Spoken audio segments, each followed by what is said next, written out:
Prime Minister Scott Morrison has an early lesson for new Australians on January 26. Boardies and thongs are for barbecues and the beach. On Sunday, the PM announced a raft of changes to the way Australia's citizenship ceremonies are held. Local councils will be forced to hold the event on Australia Day, rather than opting for alternative dates. Some councils have moved the date of their ceremonies out of respect to Indigenous Australians, many of whom view January 26 as a day of mourning. A strict dress code has also been announced for citizenship ceremonies, including no thongs and boardies. Mr. Morrison was accused of playing politics 2 weeks out from our National Day, but he doubled down on the new rules this morning. In an interview with the Today Show, the Prime Minister said his war on casual wear was about upholding an appropriate standard for such an important event. New host Deb Knight suggested new citizens should be able to wear whatever they liked, if people want to wear thongs and board shorts, too. A citizenship ceremony? Sure, that is up to them, she said. I don't think so, Mr. Morrison replied. This is a very important institution, citizenship. You wouldn't turn up to your kid's graduation or something like that dressed like that. You'd turn up and show respect for the day and the other participants as well as the vast majority of people who do come along to citizenship ceremonies. I've been to many of them. They come along and dress appropriately, and I think, out of respect for what is being offered, that great responsibility and privilege of citizenship,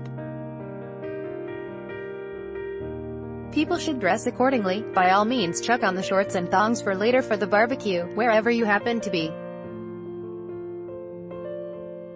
That is appropriate dress for those occasions. The government has announced plans to revise the Citizenship Code to make it compulsory for all councils to hold its citizenship ceremony on Australia Day. This means councils such as Melbourne's Darebin Council will no longer be able to host the events on alternative dates out of respect to Indigenous Australians, many of whom view January 26 as the day their land was invaded by Europeans. We believe all councils who are granted the privilege of conducting citizenship ceremonies should be required to conduct a ceremony on Australia Day, Mr. Morrison told the Sunday Telegraph. Labour leader Bill Shorten said 530 of Australia's 537 councils already held citizenship ceremonies on Australia Day. You sorts of know when Australia Day is coming up, don't you? When a couple of weeks before we get the annual Conservative outing to put politics into Australia Day, Mr. Shorten told reporters in Melbourne yesterday. It's what the Conservatives do to keep their base happy, but Mr. Morrison said Mr. Shorten's figures were wrong. That is not right. Only 70% of them hold them on Australia Day. Actually, he told the Today Show, there are many that don't. There are some that have legitimate reasons that they may not have any to hand out on that day, but we know there are many that don't.